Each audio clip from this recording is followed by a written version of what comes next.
Welcome to the Board of Education's July 13th, 2023 regular session meeting. Please stand as we observe a moment of silence followed by the Pledge of Allegiance led by Dr. Butler.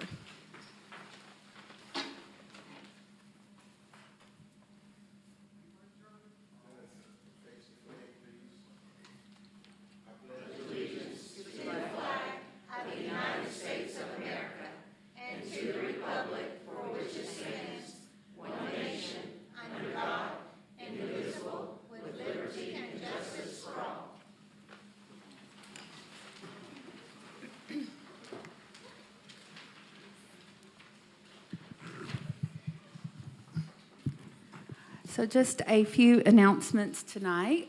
First, Ms. Spike will not be in attendance due to out-of-town travel. Also, our teachers will report back to the classroom for the fall semester on Tuesday, August 1st, and students will be back for the new school year on Tuesday, August 8th. On behalf of the board, I would like to wish our staff, students, and families a wonderful 23-24 school year. For those in attendance tonight, we are glad you chose to attend this meeting, but please note that elevated noise makes it difficult for us to hear each other and as well as for you to hear us. So if you do need to speak to someone sitting beside you, we ask that you step out of the room to do so. Also, board members, we ask that you speak into your microphones so those watching at home can hear as well. Changes to the agenda, as was noted on Monday's work session, item 10G has been added to tonight's agenda regarding a contract with France Law Group to pursue claims associated with social media litigation. Also, board members, you received an updated revised version of Board Policy I-122 via email, and the updated version is also attached to the electronic agenda. And Mr. Dupour, did we have any other changes to the agenda tonight? Yes, Madam Chair. So right before I came over here and while I was a couple minutes late, the in-structure contract, which, what item is that, Terry? Is it 9B, you say? Okay. We were in negotiations with in-structure and thought we would have to push this, but I mean, 30 minutes before the meeting itself, the negotiations broke. There's one change to what's on the agenda. A paragraph has been added regarding acceptance within 15 days. So, I mean, I can pass this around for the board. I know it's not ideal, but basically this has been now approved by Knox County Procurement and approved by in-structure, so it's ready to go. I mean, but it's okay. Immediate, right before the board And you meeting. have the updated version? I do. For everyone? I have it in my hand. Yeah. All right. Okay. So are there any other requested changes to the agenda? So we have a motion by Ms. Horn and a second by Mr. Triplett.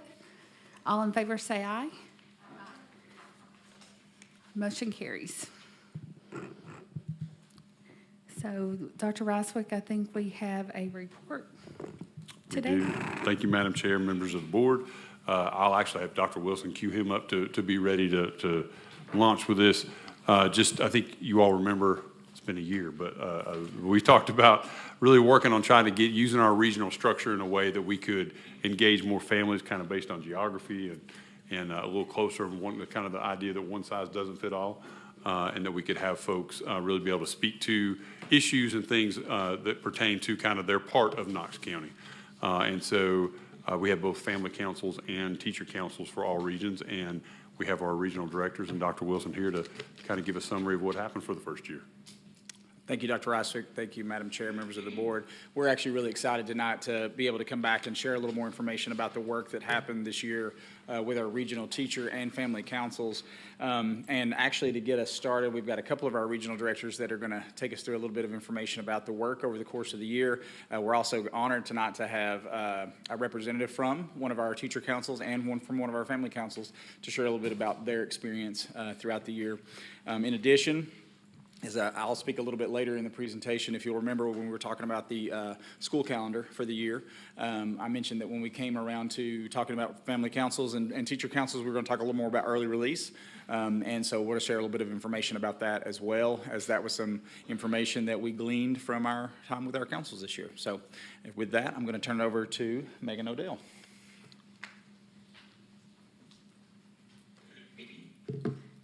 Thank you very much, Dr. Wilson. And so I'll get started with how our regional council worked this year. As you know, in the past, we've had a district council, a teacher council, and a district family council. And this year we decided to break it into the regions so we could get more personal in terms of size and in terms of making sure we're addressing what's happening in each region, because that looks very different from region to region. We selected council members based on reviewing applications. Members were asked to apply for the different councils. We tried to ensure that we had one representative from every school, and we also had 5 at-large seats so we can make sure there was equal representation. So, for example, if one school for some reason did not have a council member that applied, we would try to make sure to pick from another school for that at-large seat that's in that same geographical location to make sure we had those representation. Across the regions, the structure looked the same. However, the outcomes were different because our regions are different. So just kind of know we tried to follow the same structure. So as far as that goes, I'll start with teacher councils first. We began in November. Our goal was to meet every other month. We got started a little later than we had hoped for. So beginning next school year, we will meet 4 times with our councils, but this year with each one of them, we met 3 times. So we started with the teacher councils. The beginning was just to introduce them to the council structure, really try to understand the district priorities and what our regional data looked like. So we did a lot of digging into regional data from there. We charged them with leaving there to administer surveys, kind of around the teacher feel and what it meant to be a teacher in our different regions and what were pros and cons and challenges and what were great things that were happening. So then that next meeting, we brought the information back from those surveys to dive into really understanding what those challenges were that were presented in our region, in all the different regions, and kind of narrowed down to 2 focus areas, at least 2 that we were looking at, focusing in on, and then developed a survey within our own teacher council to take back to their schools around those 2 areas. And then at the very end, we kind of dove even deeper into that, just kind of narrowing the focus into what would recommendations be that the councils would suggest around the areas of focus. The same kind of structure followed with the family council, once again starting in December, meeting every other month. Once again, starting with the big picture of here's our district, here's our regions, getting to know each other, what that looks like, kind of looking through that regional data, and then assigning a survey to go out to families, but it was geared more toward what's the family interaction that we have. It was more of what's that family experience and where areas to help us learn of what's going great and what are areas we could work on. And then diving even deeper into, once we identified those areas, creating ways. We did a homework assignment. Every region did it a little different, but once we narrowed that focus down of how we could gather more information and then identify next steps and suggestions. So I'm going to turn it over next to Miss Cindy, and she's going to go over the different themes that came out of the councils. Thank you, Megan. I'm Cindy White, Region 4 Director. And so Megan talked a little bit about the process, the data that was used, the surveys, the regional data, and then the district data in order to get to those focus areas. What we found is in all 5 regions that even though there are unique needs in each of the 5 regions, we found that there were some common focus areas and then common themes, and that's what I'm going to talk about. One thing that they did point out was that The in-service that's provided by KCS when compared to other districts, it's really good. That we have there are lots of opportunities for professional development. So what they suggested was that we just needed to start with improving the systems that we already had in place for professional development. And where they saw the value was in the collaboration piece. They wanted to, and this is District Learning Day and professional learning, they wanted the opportunity to be able to collaborate with their colleagues. They wanted the opportunity to hear from their peers and what was working and what was being successful with their peers. They wanted their learning to be relevant to what they were doing in the classroom. They did want differentiation based on experience and content, but generally they did value the professional learning. But again, it was all about the collaboration and the opportunity to collaborate and plan with their peers.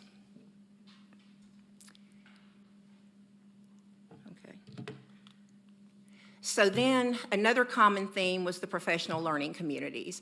And so they do see value, again, in the professional learning communities. They see value in collaborating and planning around student data. What they did recognize is that that practice is inconsistent from school to school, even within schools. What they also found was that, time has to be built into the school day in order to put that practice into place. So one of their recommendations was administrators, instructional coaches, department chairs, we needed to go back and look at the purpose and best practices of PLCs and then look at what's working and what's not working so that we can make sure that what we're doing is data-driven and collaborative around student outcomes. But again, they saw the value in that. They just wanted to work on strengthening what we had, some of what we had in place. On early release, teachers saw value in the time that was set aside for early release, but again, a lack of consistency and coherence. Additional information at the end of the council, the last council meeting, surveys were put out to principals, council members, families. Dr. Wilson will talk about that in just a little bit. Now that was teacher council. For family councils, it boiled down to, and we know that when we deal with families, it's generally always going to be around communication. And so there were two areas. They broke communication down into two areas. The tools that we were using to communicate, and then the frequency and the information that was being communicated. So they were really overall, they were very positive about Parent Square. They understood the purpose of it. They saw it as a great tool. But what they would like is some consistency. They did acknowledge the fact that when there were errors, it was just due to the fact that it was the first year that we were implementing. So what their suggestion is that we really need to have additional training for both families, parents, and teachers so that everybody understood the full capability of the tool and understood how to use the tool. But again, they understood the purpose in that. As far as frequency and topics, again, acknowledging the fact that communication between families and the school, it's everything. And so what they wanted through that communication, they wanted to make sure that they had an advance notice about events and things going on in the schools because that they wanted to be engaged. So one of their points was that regardless of the school that a child attends, there needs to be a consistent expectation for not only when we communicate, but the frequency of communication, but the information that we do share. So one of their examples was that if we, one of their recommendations was if we can choose a day of the week, let's say that all communication from every school in the district goes out on Wednesdays. Parents know to expect that. And then there is a minimum standard for what we're going to communicate, upcoming dates, things going on in the schools. Then the parents know that anything else that comes out from the school or from the district, it's either time sensitive or there's a sense of urgency surrounding that. So, and again, families want communication about what's happening in the classrooms. But again, they were very generous. They acknowledged the fact that teachers are overwhelmed, and so they were very reasonable. They just wanted to know, they wanted some general information about what was going on in those classrooms. We've invited a teacher council representative, Chelsea Gill. She'll be the next to speak. She's going to speak about her experience working on the teacher council. And then Courtney Childers will talk about her experience working through the family council.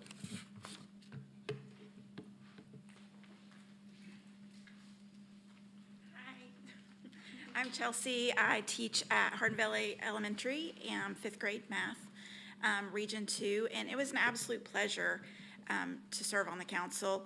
I kind of went into it thinking that it would be, not to sound like a downer, but that it would be somewhat of we were spoken to and kind of more of a one-sided conversation, and it was completely not that. It was engaging. Christy and Nathan were absolutely fabulous. They asked tough questions, but they were also willing to listen to some tough criticism coming back from their teachers. But then they took it a step further, and they didn't let us get bogged down in negativity. They constantly were challenging us with what would be our next steps. And I'm really excited to see where the council goes and to see what those next steps look like. I felt like we were met with some great conversation, and I think this, if I'm counting correctly, is my 27th year. This starts my 27th year teaching, and it's probably the most heard I've ever felt like as an educator I have been. They listened, and and kudos to them. The first meeting, that very first one, there was a lot coming at them, and they took it, and then they ran with it, and they challenged us to dig a little bit deeper and hone in on some things that we could actually have a positive impact with. And I was absolutely delighted with the entire process, to be perfectly honest. It's the best experience, I would say, in terms of conversing with any level of administration that I've ever encountered. It was a really, truly great experience. That's it from me. Okay, so that's going to be a tough act to follow. I'm Courtney Childers. I've had 2 kids in the Farragut school system, part of Region 1 since 2016. Technically, I represented Farragut Intermediate, but last year also had a student at Farragut Primary.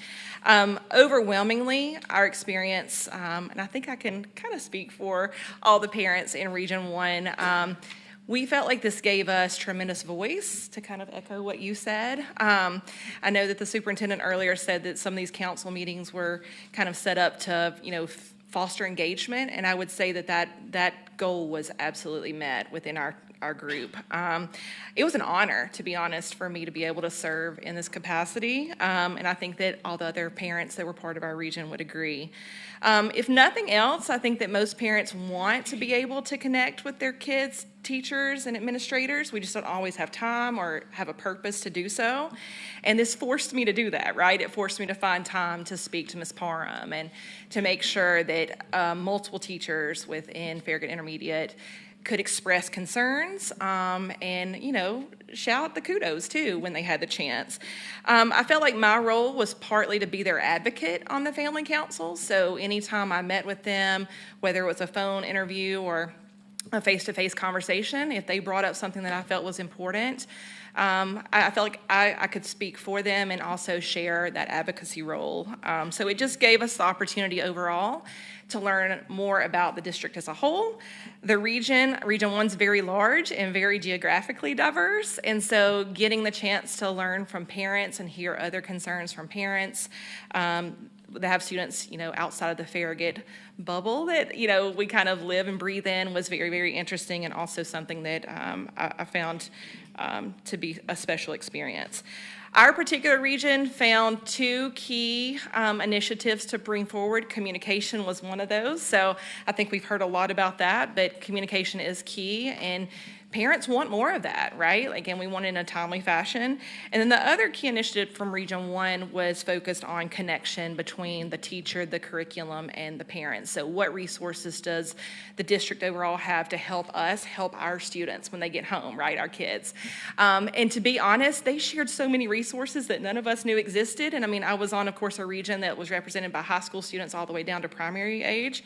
And so the resources are vast, and I would just kind of implore Knox County to continue to share those because, especially coming out of the COVID season, some of these students need additional help and additional resources. But overall, I just applaud Knox County Schools for giving us the opportunity to serve in this capacity and to bring the student perspective, the parent perspective, the administrative perspective, all to you all in both the region and the district. And hopefully you'll continue the council experience. So thank you so much.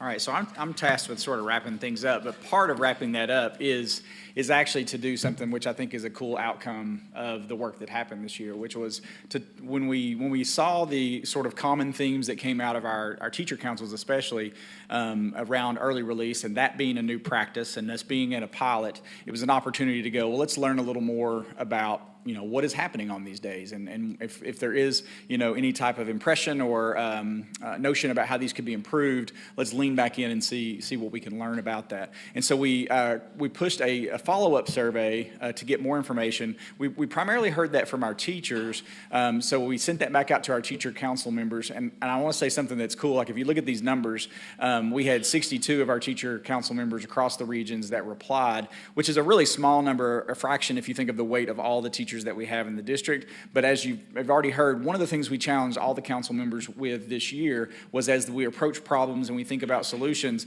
to think with a representative mindset, because it may not be you that's dealing with the issue, or it may, your perception, your challenge may be different.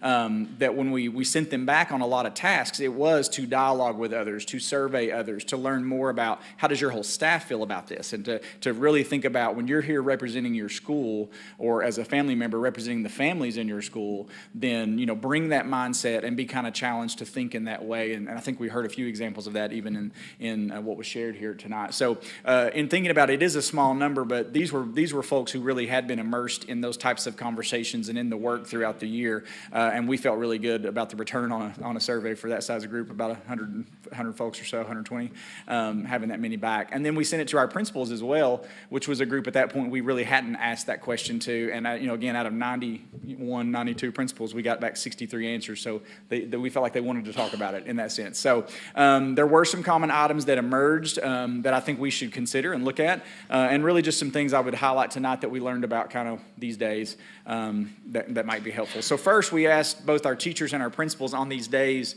kind of who was doing the work, right? And so who led these activities, who facilitated the conversations, and whether you're looking at either the teacher feedback there on top or the principal feedback, it was obvious that administrators were most often identified as the people who were, kind of standing at the front. The way this question was arranged, you could identify all that applied, but they were the most commonly identified, followed closely by our instructional coaches and our department chairs, which again, we think about some of that work we've been doing with department chairs and trying to reframe that job description, and again, a point of consideration as we move forward about how we continue to use those positions since we're looking at an ESSER item, right? We want to think about that, and certainly they showed up in this activity or in doing these activities and helping to lead that professional learning. What types of activities were happening during these days? And that top item there you see is cut off, but it's professional development workshops. You can see that the most highly rated items for both groups were the PLCs, collaborative planning, time for teachers to work together, and in that thought process, you've already heard feedback saying that's what teachers are saying they want more of, and so we see in that feedback that was probably the most common thing that was identified or maybe utilized during those times, but also quite a bit of professional development workshops, which would be more presentation-based, I would say, things like that, were identified fairly heavily too. Principals identified also the analysis of student assessment and content department meetings a little more often than teachers did in that feedback. I thought this was really cool in the sense, again, we really didn't hear a lot from parents about this. I will say, and if I was counting, I would say probably 2-3 times throughout the year, we did hear like a phone message or an email about early release days from maybe an employer that said, this is really hard, my employee's having to miss today because they had to pick their kid up, that kind of thing. But very rare throughout the year, I literally like single digits, I think, throughout the whole year on that. And coming back to that, what families reported in these questions was that they really were were ready for these days. They felt like the district had communicated with them, and that in most cases they were able to adjust, and they were able to make sure that they had after-school transportation for a student or after-school care, that again, the communication was on a sufficient timeline, that they were able to prepare for these days. And I will say, back to that representative mindset and some of the open comment items, though, we also had families that said, hey, I answered this question really positively, but I also recognize that there's people who maybe don't have extended family and maybe don't have the ability to pivot on these days. And so it is something we should consider as we think about like how these days are structured and how we use them in the future. When we ask the principals, kind of just some open-ended items, largely our principals, and again, knowing a little bit of the history, which was a little prior to me being in this role, this sort of sprung out of a desire from our administrators to have more time to do some of that school-based, school-specific professional development and learning with their staff. And so principals in response saw a lot of value in this time and being added back. That was an important resource to them. They were able to make some plans for learning that were tailored to their needs, and it wasn't something we were setting the agenda for them as a district. And really about how it started the dialogue to really honor what it takes for teachers to plan and prepare and be ready to do what they need to do every day in a classroom. And teachers really, and again, the feedback being that it wasn't that they didn't want to engage in these things. They really do see value in these types of opportunities, but they also see opportunities for improvement. And I think that, some of the comments were very pointed in saying, this is the way I think you can improve it. And so I really appreciated these to say, you know what, this was a learning experience. We can see ways that this could be better, and we think that as a staff and administrative team working together, we can have a better process for next year. And again, that kind of second comment is, it can be productive, it can be beneficial, we just have to keep working at it. And so again, I think a willingness to engage and to do that work together. I will share one pie chart with you. And when asked, would you support Knox County Schools' continued use of these scheduled early release days? You can see parents and teachers, as far as overall agreement, right, were really close to each other, and principals felt really strongly about continuing to use these days. And so I think our desire would be to have all those numbers be really close to one another. And again, I think still positive that a majority of our folks, whether we're talking parents or teachers or principals, can still say that, hey, even in this first year where we're all recognizing things could be polished up a little bit, we still saw value and positive results in that. But again, this is something I think if we think about future like data collection and surveys, we want to continue to pay attention to. Is this something that we would continue to support? So I will kind of read you a few of these more specifically. Our suggestions and future considerations based on different groups and their feedback, and I've kind of highlighted if it's a T, it's a teacher, P is a principal, and F would be from our family council. First and foremost, clear across all of this from our principals and our teachers was, clear guidance and consistency for how to use this time. Whether that means school to school, we're approaching it from the same lens and requiring the same things of our staff and our teachers. And then also just, if I'm a principal and I understood that the plan was this, but I heard Principal X across town did it differently and they got to include this type of activity, just that we need to be clear on what it is we're trying to establish on these days. Monitoring the amount of new learning and ensuring that teachers have time for application and practice. That actually was called out both by teachers and at least one principal comment to say, we throw a lot at teachers. Like, let's make sure that as we are chunking new learning and we're thinking about that throughout the year, that we're not throwing so much at them that they never have a chance to actually do with it and go back and do. So that's something to be conscious of. Let's be careful it's not just another staff meeting, because that was not the design or the intent of these days. And we need to hold ourselves accountable for that as well. More, you saw already that was the most highlighted thing, this idea of using the time for planning and collaboration, maybe extending your PLCs. We want more of that. That's the stuff that they find really valuable, and you heard that in the feedback already.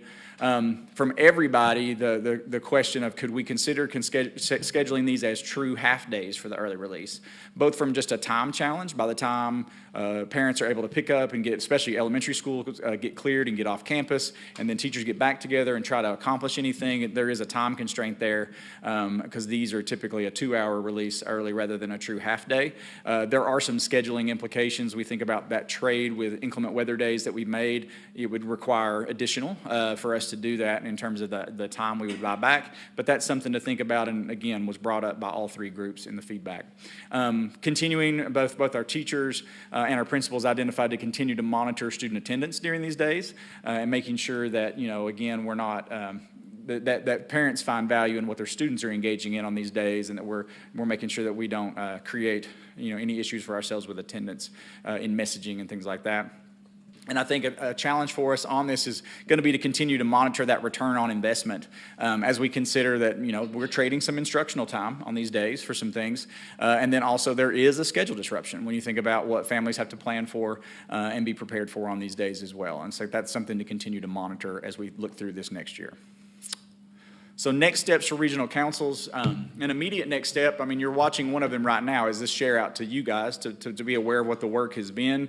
And we are working through some revised guidance and expectations pertaining to early release days to help our principals be better prepared this year, to have that clarity around what it is exactly that we were after. And we've been having some internal conversations to be able to clearly communicate that with the staff as they start to plan and put those activities together.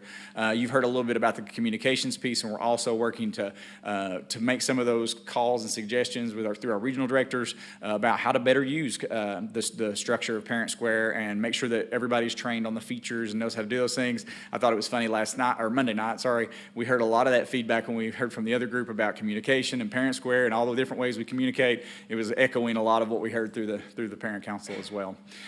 In ongoing fashion, we want to continue to utilize these findings that we have with different pertinent groups. Our principals are really hungry to hear what the parents and our teachers have said, and are really anxious to know kind of how to improve and how to use that information. So sharing that with them is something they've asked for. We're going to continue to do in meaningful ways. Our KCS department heads who are responsible for things like professional learning, those sorts of things. We also have a new feature this year a new grouping that we're thinking about from an engagement standpoint. We've always had a principal advisory council in the district, much like our teacher advisory council, our parent advisory council in the past was a selection of 20 principals or so, and so this year, and let me say that you get 20 principals that are elementary to high school in a room, and you put all of the issues that a principal could experience, and you get in there and you try to get to a productive outcome with all that they do and are responsible for. It's really challenging, and what we figured out is like getting into the work and really understanding kind of where the places we can lean in and can't. It takes sometimes smaller audiences and I think smaller focus, and so we're shifting this year to what we're calling a division service council. As you know, our assistant superintendents are all over a division, so we have academics, student success, business and talent, and really creating some groups that are sort of co-led by a small principal group and a division head, and from that really establishing sort of an agenda to say, what is it this year that are these issues within maybe business and talent or within academics, professional learning could be one, right, that we can lean into and really deepen our understanding and continue to push into for ways to make that better. A great living example that I think that we've already had would be we've had a really good staffing committee process this year where we brought people in, principals in, to sit in that committee and really talk through staffing and where were the challenges and what kind of things do we need to adjust and think about when we're trying to staff our schools adequately. And you guys heard about a lot of that through your budget cycle meetings. But that would be the kind of work that could stem from one of these councils, is to say, this is something that's important to us and something we need to lean into. And so that's a new process. Our principals are going to hear more about that actually tomorrow, and we'll be doing some recruiting to kind of establish those councils in the coming month or two. So, and then obviously ongoing is to begin to start to establish our 23-24 regional family and teacher councils. You've already heard that those will be starting a little bit earlier, and we'll have 4 meetings across the year this year. We are moving that to a online application process. Last year we did an online process for our parent council. We did kind of a paper process through the school for our teacher council. We're going to move both of those to an online process this year that'll run through our community engagement webpage where we've got our other council things listed. We're shooting for August 1st, so we're working hard to get to that date. Corey and I are working together on that and to establish our process that will carry us through for the next year. So that's officially the last thing that's on my presentation. I want to say though too, because I always like to take a chance to brag on my people, and you all don't get a lot of face time with them. The regional directors and supervisors that are in the room tonight have done just a phenomenal job of really being out, building the relationships, connecting with not only their principals, but their families and their teachers this year. And hopefully, I think, we're only hearing from a couple, but I think the tone has really been positive about the impact that they've had working with their regions. And I would also thank Corey, who, much earlier on, as we were trying to figure out kind of what this process would look like, she was always willing to come and sit in and help map that. These are not my strong suit. I'll stand up and talk about it, but the design phase was not my own. So she's been really instrumental in helping us as a team think about what this needed to include and what should be the outcomes of it, and will be how we continue to think about it in the future. So just wanted to take a moment to thank those folks too. So, all right. Awesome. Thank you, Dr. Wilson, and Ms. Gills and Ms. Childers for being here tonight and sharing your experiences with us. I will say that I have found value in having the regional structures. I mean, I love working with Megan and Tommy, and it has made my job a little easier as a board member, having that direct contact when issues arise in my schools and somebody that can immediately address it. So my experience with the structure has been very positive. Does anybody have any questions or comments? Ms. Horn. Thank you, Madam Chair. I would just say I think that it was great to hear such positive tones, and thank you all for being here, and thank you for all your hard work. And it seems like that this is really helping make such a large district feel smaller to the communities. And so I think just kudos to you guys for the work that you've done, and thank you. Sounds great. Ms. Henderson. I just want to echo what Ms. Christie and Ms. Horn said. Thank you for coming out, but also doing all this hard work, especially during a foundational year, and really getting this off the ground and running. I've heard nothing but positive things from teachers, principals, and families on how it makes a large district, again, feel small. And so thank you for all your hard work and what you've been doing. All right. Anyone else? Okay. So moving on to our regular agenda, Ms. Coatney. Item 6, consent agenda. Motion by Ms. Horn, a second by Mr. Watson. Any discussion? All in favor say aye. Any opposed? Motion carries. 7A, approve second reading of Knox County Board of Education Policy B100, Board Self-Evaluation as amended. Motion by Mr. Watson, a second by Ms. Henderson. Discussion. All in favor say aye. Any opposed? Motion carries. 7B, approve second reading of Knox County Board of Education Policy B180, Public Forum as amended. Motion by Reverend Butler, a second by Mr. Triplett. Discussion. All in favor say aye. Any opposed? Motion carries. 7C, approve second reading of Knox County Board of Education Policy C123, Director of Schools Duties as amended. Motion by Ms. Horn, a second by Ms. Henderson. Discussion. All in favor say aye. Any opposed? Motion carries. 7D, approve second reading to rescind Knox County Board of Education Policy C121, Director of Schools Qualifications and Selection. Motion by Mr. Triplett, a second by Ms. Henderson. Discussion. All in favor say aye. Any opposed? Motion carries. 7E, approve second reading of Knox County Board of Education Policy C132, Administrative and Supervisory Position and Qualifications as amended, with change of descriptor code to G181. Motion by Ms. Horn, a second by Mr. Triplett. Discussion. Ms. Owen. Thank you, Madam Chair. I'd like to ask the Law Director some questions. I want to be sure that all of us voting regarding this policy have all the relevant information and that we are absolutely voting knowingly. And so I want to ask a couple of questions. First, is there any change in this policy that would take effect retroactively?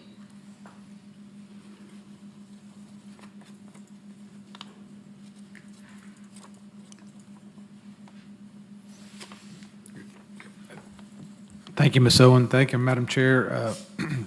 I would say that whether we're dealing with a state law or rule, regulation, policy, whatever a board or a legislature is dealing with, the only time any of that is retroactive is if there's specific language to that effect. So in answer to your question, I would say no, it's not retroactive.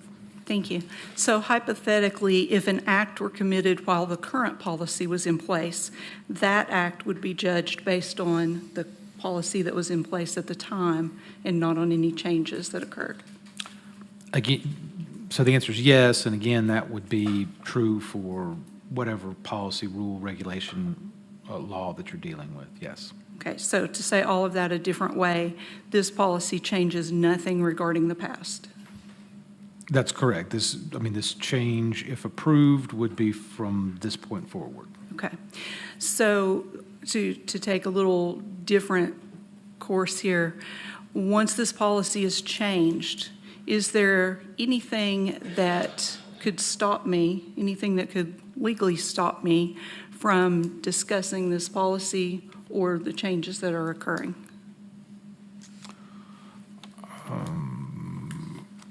I think, so. I'm thinking specifically of the Supreme Court decision. I mean, yeah, and that's what I was going to ask. I mean, so are you asking about free speech? I mean, that's what it sounds like to me. I mean, obviously you as an individual, you have the right to free speech. And so if you are identifying your personal opinion, certainly you can express that. I would say that and we've run into this in the past with the board, once the board votes and passes something, then that's the will of the board, and you would not be speaking on behalf of the board unless you indicated that this was the will of the board. Right. Yeah. Thank you. Okay.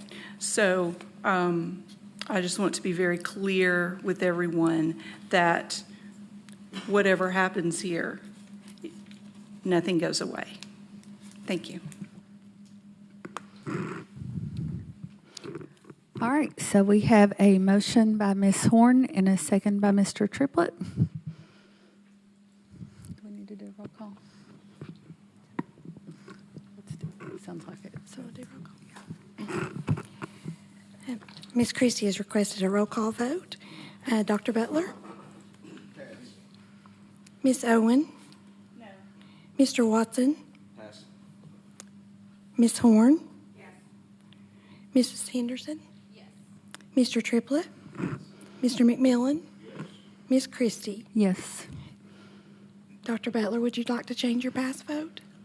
Mr. Watson? No. That's 5 yes votes, 1 no vote, and 2 pass votes. All right, motion carries.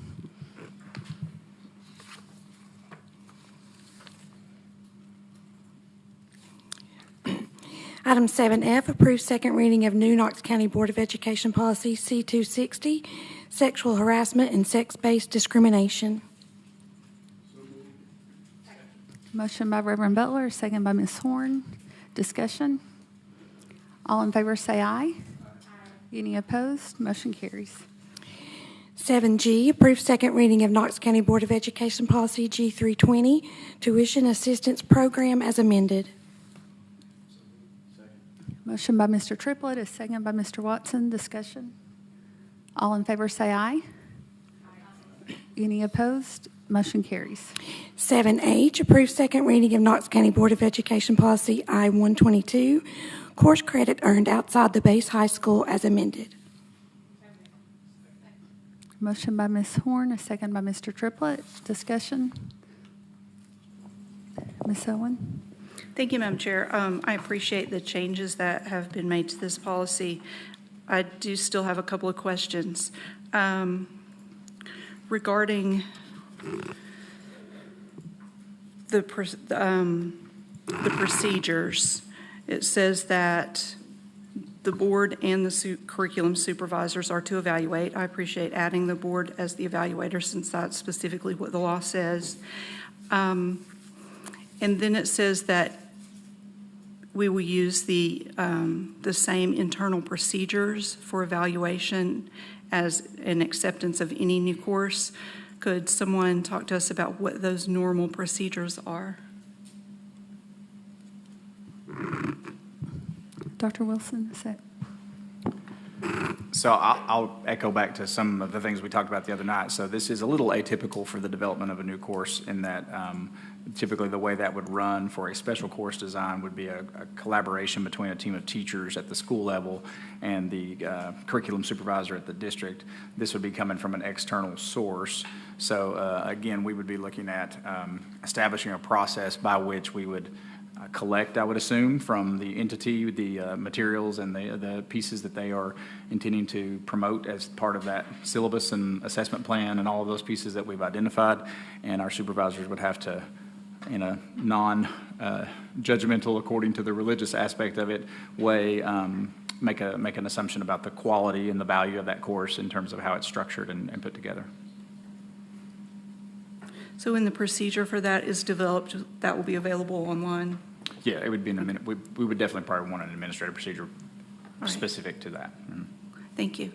So looking at the licensure question from last time,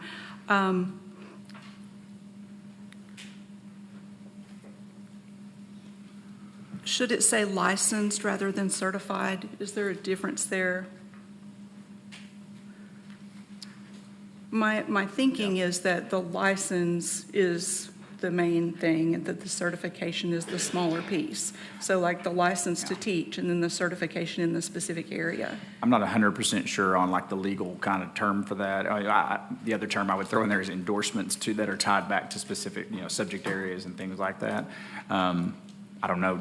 And I'd ask Ms. Himmelgarn, do you know, when we think about like the hiring of teachers, like is there designated language around licensed versus certified, endorsed? Would you add any, I don't know the exact differences on those terms.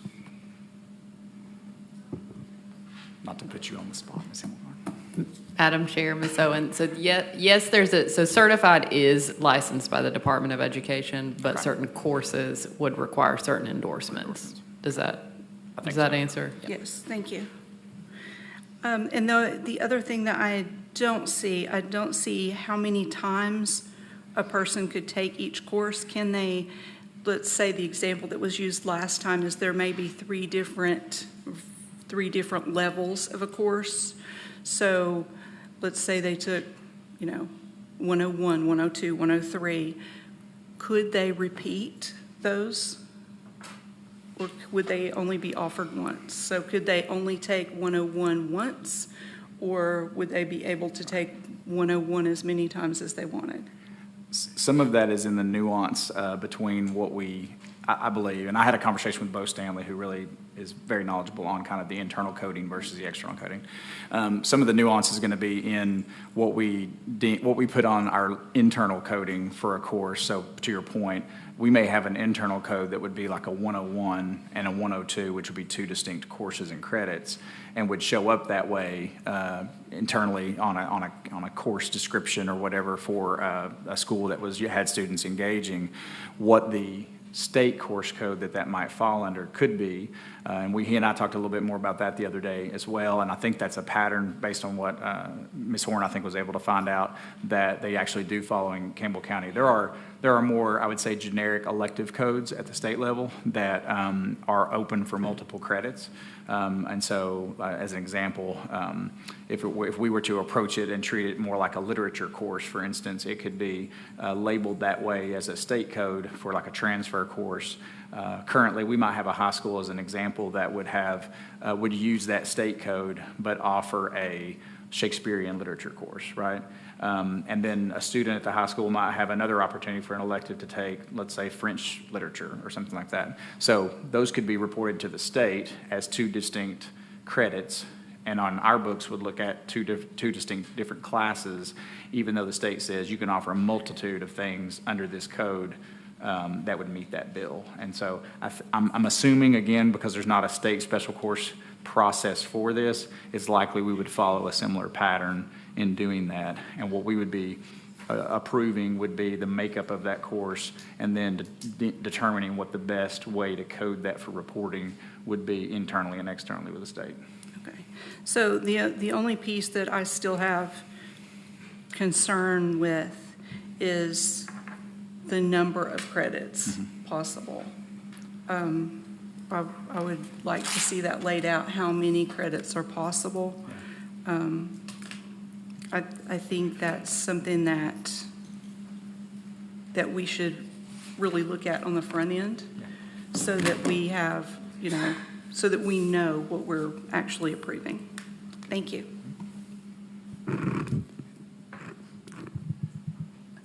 Dr. Butler?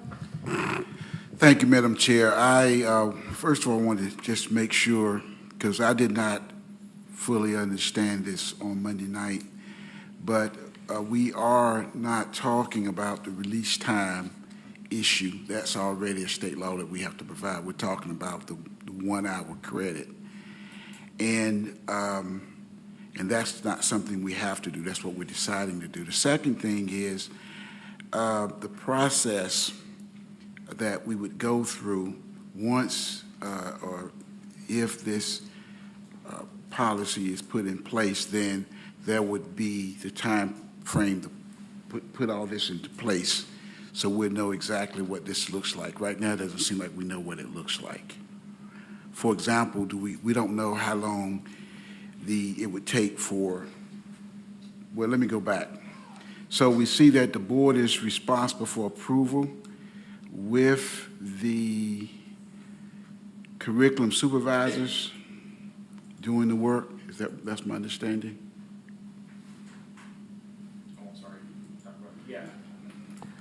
I would assume, again, and I'm making this assumption, we're crafting this because we're here. We do call out this idea of an MOU and an agreement, and I would think with that part of that would probably be to bring a course that has been vetted at that point by those curriculum supervisors. So at the time we would be agreeing to offer that, I think with an entity and drafting the terms of that, we would want a course that was being brought and said, this has been vetted by the supervisors, and this is the course we're referring to with this MOU, or course says we're referring to. So if a student wanted to use time release and it's not a credit, we don't have to approve that. But if it is a credit, we would have to approve it. Correct.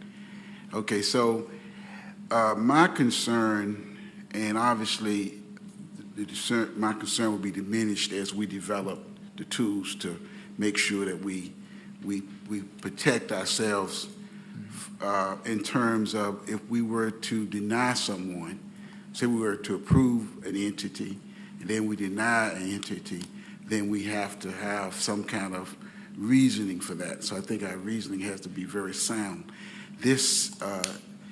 My concern when you start talking about religious content or denominational affiliation, it's a slippery slope.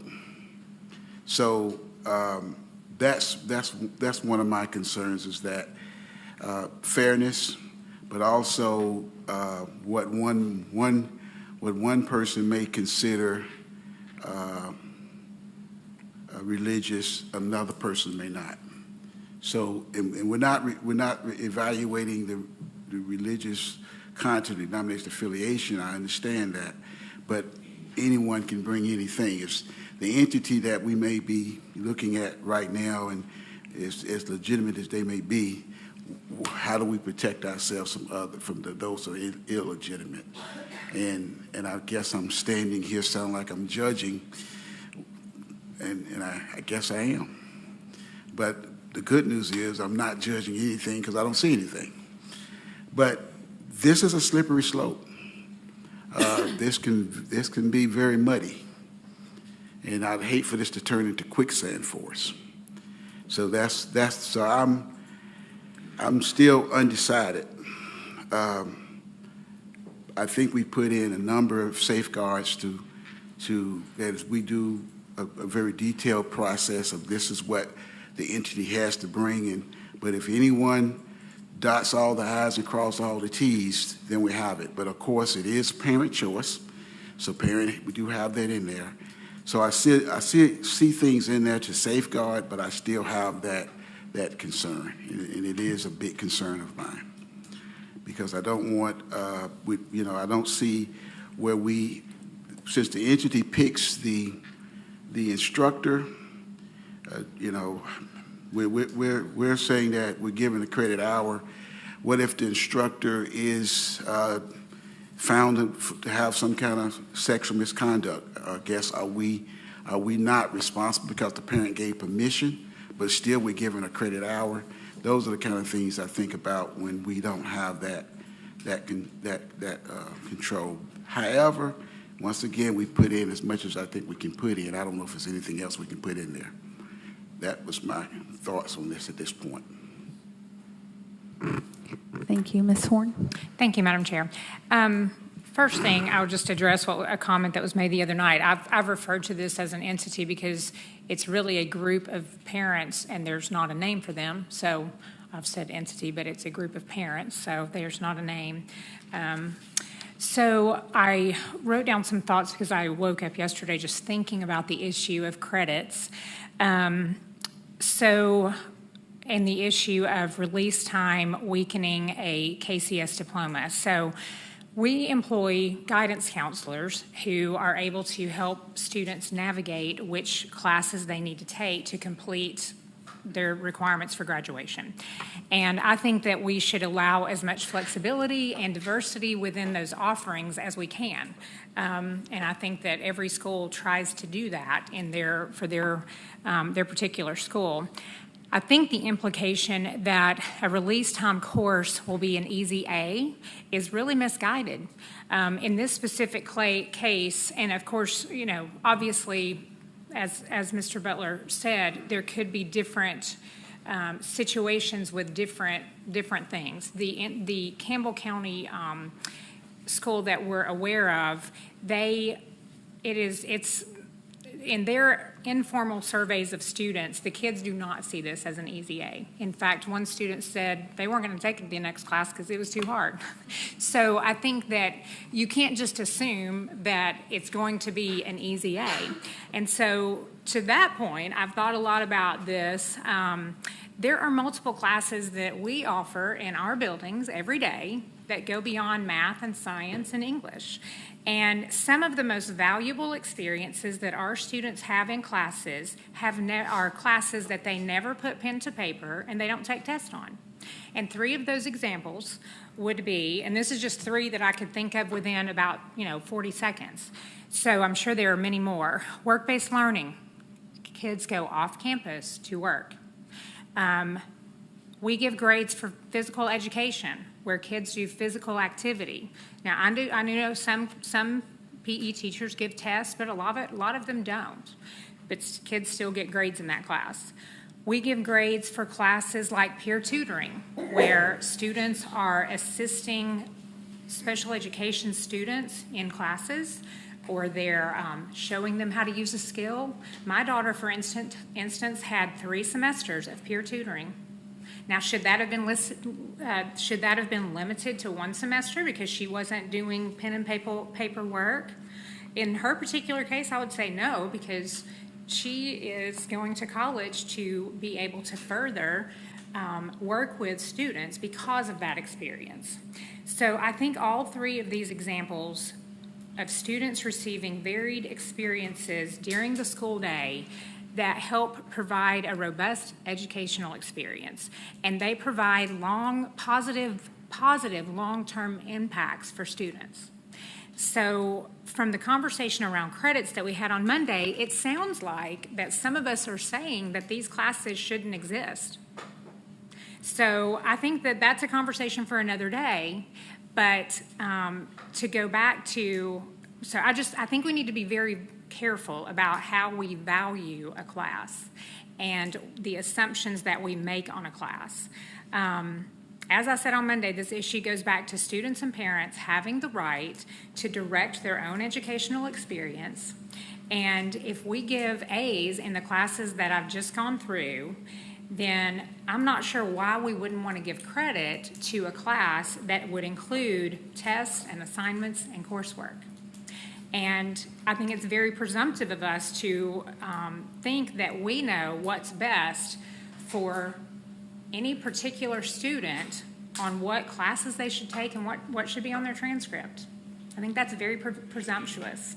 I think that we can trust our students and our parents to make those decisions. We employ a lot of guidance counselors to help them do that.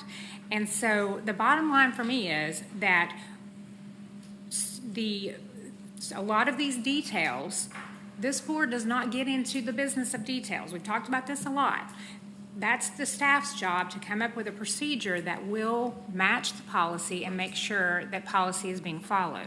The bottom line is that credit for a release time course is allowed by the state, and within the requirements, students ought to be able to utilize it.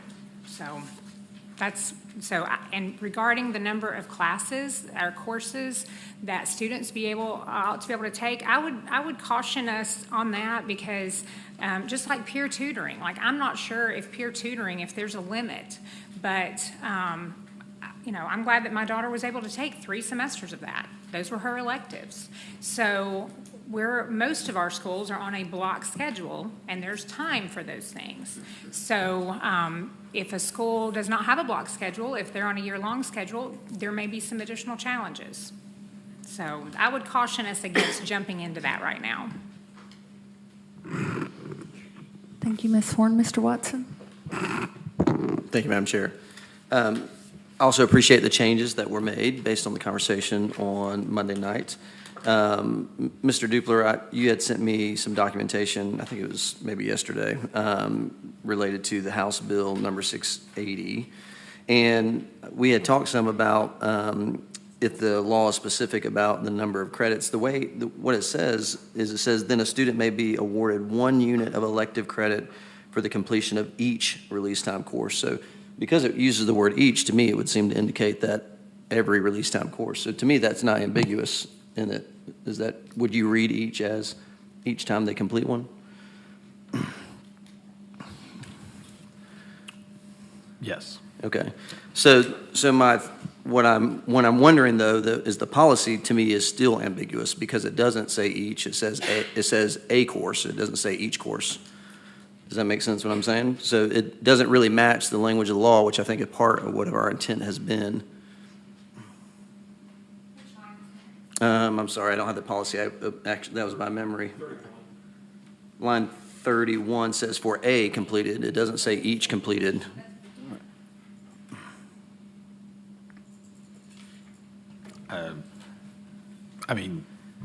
I would say it's the same either way. It's a completed release time course.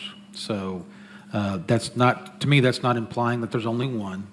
That's implying that there's a release time course and credit is then applied. No, I understand that, but the first 2 times we've talked about this, I've asked the same question each time, and we've said each time it is ambiguous. And what I'm saying is, in reading the actual law, I don't think the law is ambiguous to that point, but I think the policy could be more clear. If our intention is to allow for credit to be given for each release time course, no matter how many it is, I would use the word each instead of a. Is what I'm saying. Does that, Ms. Warren? I know you're bringing this policy, so. Yeah, I've definitely 1 credit for each completed release time course. That's very to me that clear. makes it more clear that it's makes people feel better. I would be every time that happens. Yeah, I'd be definitely open to a friendly amendment on that. Yeah. The other thing that's in there is I just want to make sure the board's clear on this too, because I think some of the public that I've talked to is not clear on it. That doesn't mean that the board's not, but it says the local board of education may adopt a policy. So, Ms. Horn, I appreciate all the comments that you just made, but even the people who developed this law and got it passed didn't say that every school system in our state should do this or has to do this.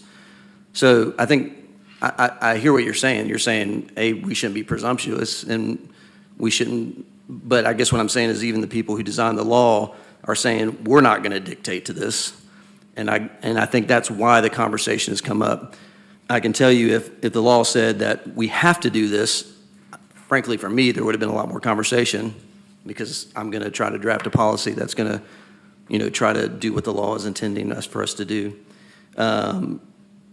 That being said, I also mentioned the other night that I don't know why my voice is so raspy right now.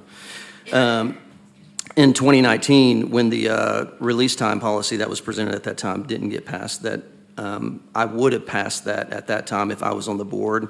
I would have voted in favor of it, because I felt like the school district and the administrators needed definition about how to allow people to execute it. So, and part of that too, and you referenced the other night, and Dr. Butler's already referenced it tonight, a part of that is the parent choice argument, right? It is the idea that a parent should have the ability to let a student leave campus to take an alternative course that's not being funded by Knox County Schools. And we don't have a policy on it, but it's law, right? So to me, that's not what we're discussing here. And I don't think that's what the intent of the change of the law is. It's really about, do we, even if a parent chooses to do that, do we as a school system want to give credit for that course? To me, that has nothing to do with parent choice, in that the parents can still choose and a student can still choose, and they have been choosing. Students have been I don't know if in the high school setting how much, but I know that there's some early release time situations in Knox County schools that are being utilized at different levels. So parents are making that choice. So to me, the conversation that we're having is not related about parent choice. It's about, do we want to award credit for that? And I appreciate your comments, especially around peer tutoring. My son, he's graduated now, but he's loved peer tutoring. That was one of his favorite opportunities, and he really excelled in that space, and I'm glad that he had that opportunity. And I'm an ordained pastor. I'm not actively practicing like Dr. Butler is. I have 2 degrees from a Bible institution, and faith is very important to me, and it drives most of my decision-making. In the times that it doesn't, it should, right? And I think for anybody of faith, that would be true. So for me, this is not about, do I think people should practice or engage and learn about their faith? Because I've been doing that my whole life. That's been my journey. Frankly, because this is something that I did not experience as a high schooler or even in my public education years at all, I'm very up in the air about how much I actually like the idea of it, frankly. But to the point that I made to Mr. Triplett a couple weeks ago when we were talking about the Freedom Schools, I don't know that my personal feeling on it should have much to do with it, honestly. And so I actually voted for this in first reading. I still had questions to be answered. For me, I appreciate Mr. Dupler, you sending me this because it helps me be more clear on what the intent was, that it is each course. That was my main question. It's the one I've asked every time. I think I'm inclined to vote for it because, again, although that I'm up in the air about, I was a youth minister. I know that there's ample opportunity out there for people to get faith-based training outside of a public education school day, right? And that's probably the thing that's just up in the air for me the most. But at the end of the day, I don't know that it should be if it's up in the air for me the most, right?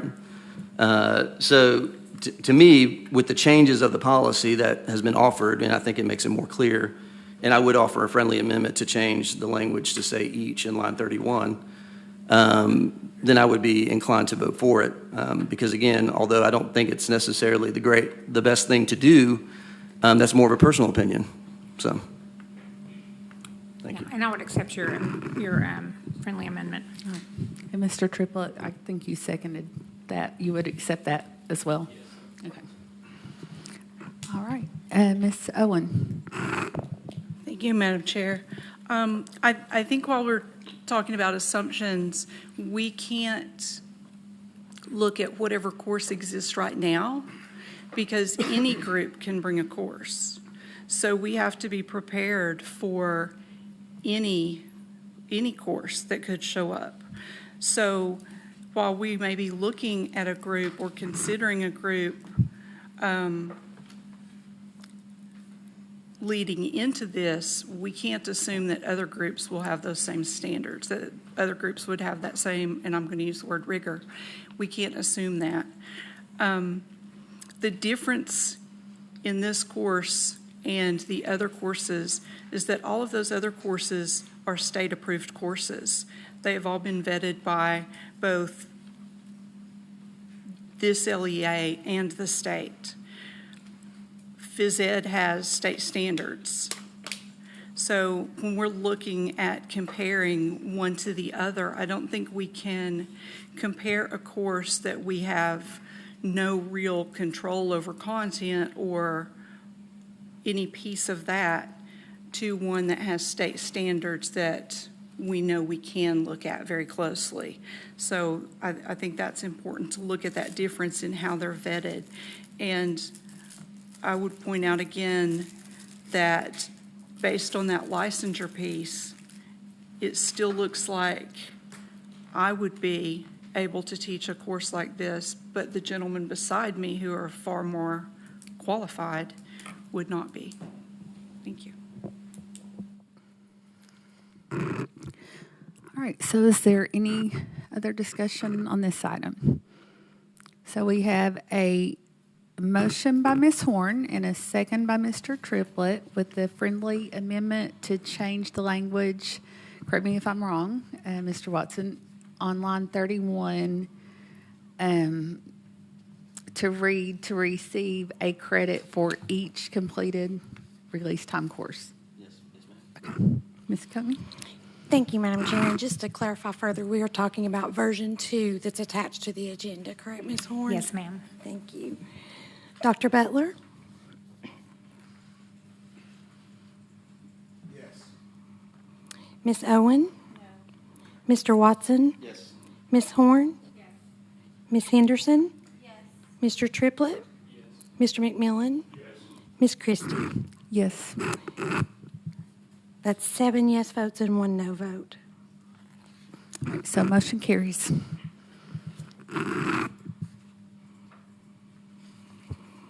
Item 7I, approve second reading of Knox County Board of Education Policy I-123, Academic Acceleration as amended. A motion by Mr. Triplett, a second by Mr. Watson. Discussion? All in favor say aye. Aye. Any opposed? Motion carries. 8A, approve consolidated grant application and receipt of funds from the Tennessee Department of Education for fiscal year 2024 Federal Title 1A, Title 1C, Title 1D, Title 1N, Title 2A, Title 3, and Title 4 in the amount of $18,902,121.50. Motion by Ms. Owen, a second by Ms. Henderson. Discussion? All in favor say aye. Aye. Any opposed? Motion carries. 8B, approve Tennessee Department of Education fiscal year 2024 voluntary pre-K grant in the amount of $2,231,076.40 with required in-kind and matching funds of $1,152,000. Motion by Ms. Owen, second by Ms. Horn. Discussion? All in favor say aye. Aye. Any opposed? Motion carries. Item 8C, approve Tennessee Department of Education fiscal year 2024 preschool development grant in the amount of $400,000. Motion by Mr. Watson, second by Ms. Henderson. Discussion? All in favor say aye. Aye. Any opposed? Motion carries. 8D, approve Tennessee Department of Education fiscal year 2024 Carl D. Perkins Career and Technical Education Grant in the amount of $928,168.71. Motion by Reverend Butler, second by Ms. Owen. Discussion? All in favor say aye. Aye. Any opposed? Motion carries.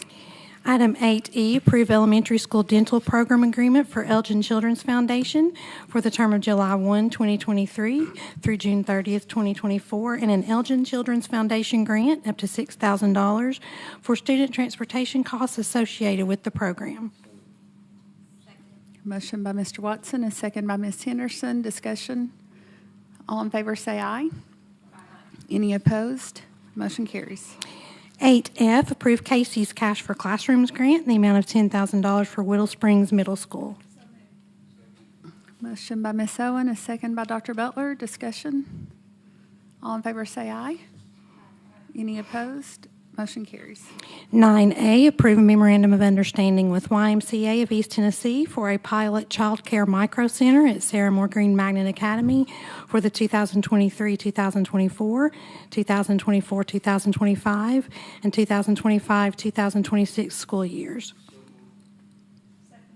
Motion by Reverend Butler, second by Ms. Owen. Discussion? All in favor say aye. Any opposed? Motion carries. 9B, approve contract with Instructure Incorporated for provision of K through 12 standards-aligned benchmark assessment at an annual cost of $965,250 for the term of August 1, 2023 through July 31, 2024, which may be extended for 4 additional years. Motion by Ms. Horn, a second by Mr. Triplett. Reverend Butler. And this may be more of a point of order. Since the paragraph is not very long, can we have that paragraph read so the public know what we're voting on?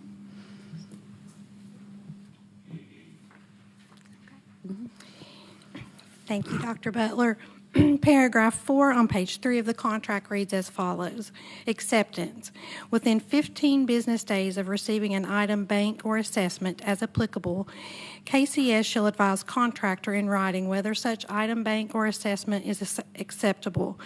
In the event KCS determines that an item, bank, or assessment is not acceptable, it shall provide the specific reasons it believes such item, bank, or assessment is not acceptable in writing, and the parties shall work together in good faith to determine what reasonable changes may need to be made in the related timeline applicable to making such changes. If KCS has not communicated any reasons for which an item, bank, or assessment is not acceptable within 15 business days of receiving such item, bank, or assessment, such item, bank, or assessment shall be deemed to have been accepted by KCS. KCS's acceptance of any item, bank, or assessment shall not be unreasonably withheld. All right, so we have a motion by Ms. Horn and a second by Mr. Triplett. Any other discussion? All in favor say aye. Any opposed? Motion carries.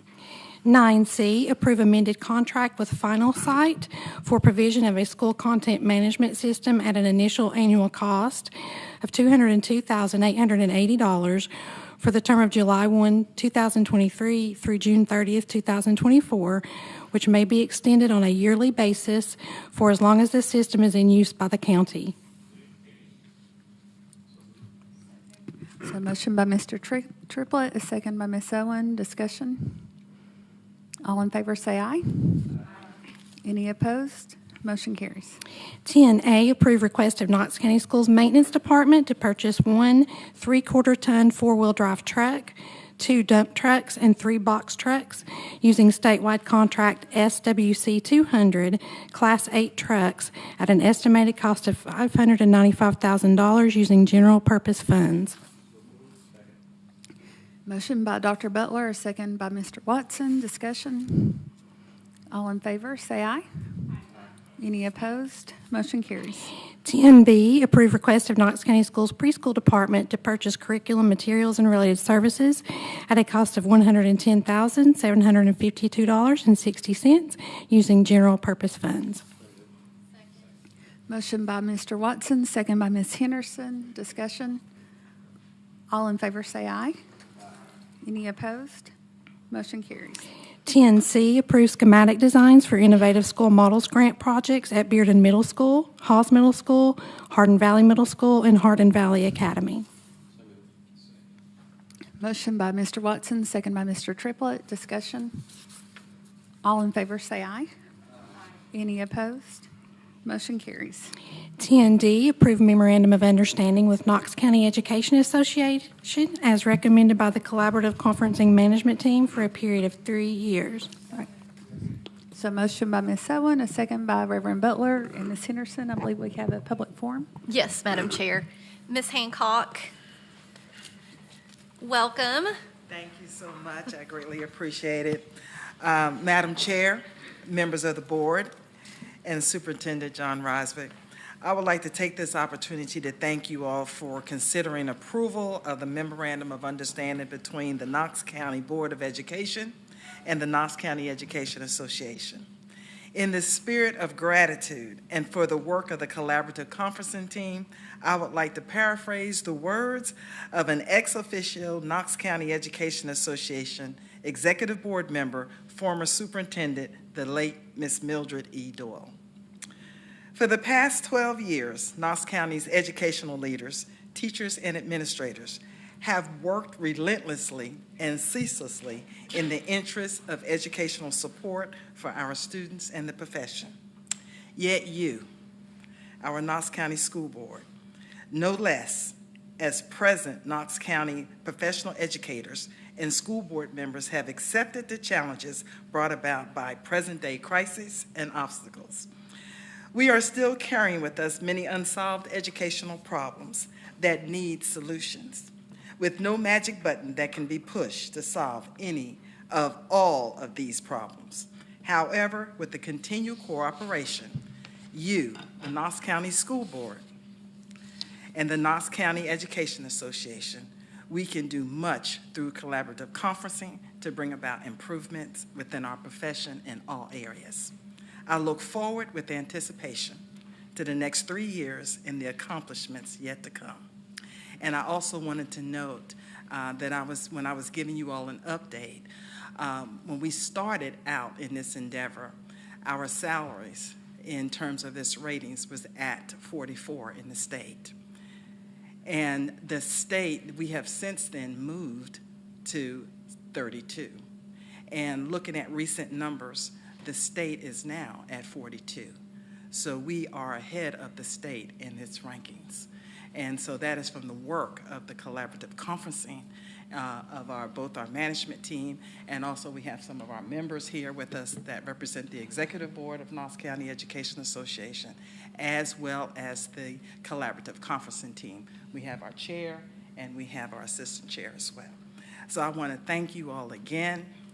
Thank you for considering approval of this memorandum of understanding, because it is important work, and everyone has worked ceaselessly and tirelessly every month meeting to see what we can do to improve our educational system for our students.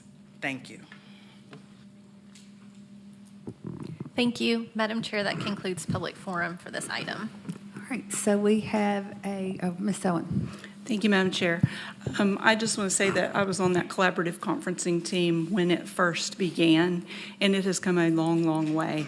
It's very good to hear that the team is working together collaboratively, which is the point of it, because there was a time when that didn't happen. It was a time when the meetings were very, very long with absolutely nothing happening.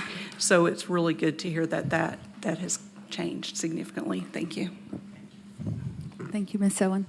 So we have a motion by Ms. Owen and a second by Dr. Butler, I believe. Any discussion more? All right, all in favor say aye. Any opposed? Motion carries. Item 10E, approve 2023-2024 Knox County Schools Differentiated Pay Plan. So a motion by Dr. Butler, a second by Ms. Horn. Discussion? All in favor say aye. Any opposed? Motion carries. Item 10F, discussion and possible action on changing to one board meeting per month. Mr. Triplett? Yes, so I'm not going to bring any motion related to that, but I spoke with Dr. Reiswick and Ms. Coney before the meeting. I would love to figure out a way to get a larger gap between the agenda, when the agenda is published, and when our meeting is. 900, 1,200 pages is a lot to go through in 3 or 4 days. So, and I know they're working on some methods to make that a little smoother, so I'll give them time to get some of that process smoothed out, and then maybe in September we can kind of work toward moving that to maybe like a Monday. We get it on Monday, and then the next meeting is Monday, to give us a little more time to kind of go through that and understand what we're voting on. So. Thank you, Mr. Triplett. Dr. Butler? I concur with Mr. Triplett. My experience this month, having a week or so between the time we've gotten it, it seemed like it was just so much time that we had. So I think that may be the answer. Thank you. Ms. Henderson. Thank you, Madam Chair. I agree with that, and I appreciate you bringing this subject up so that we could have this discussion. And I think that would be helpful for board members, for the staff, and for the public. So I appreciate that and look forward to the work that will be done, making sure that we get that agenda a little bit earlier than the meetings. All right. And I know that we did have one public forum speak, so we're good. Okay.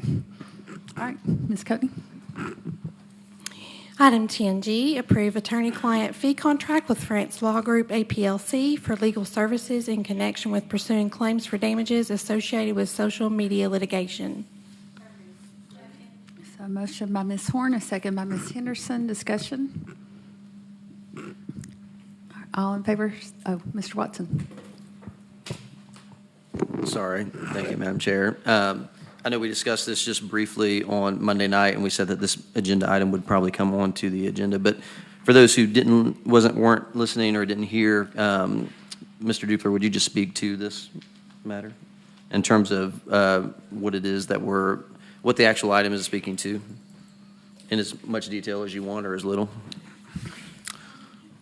Yes, thank you, Mr. Watson. I can't say a whole lot due to attorney-client privilege, but what I can say is that this agreement will allow this board to move forward in a lawsuit against social media companies to address the damage that has been done to Knox County students by social media, addiction, and children in general.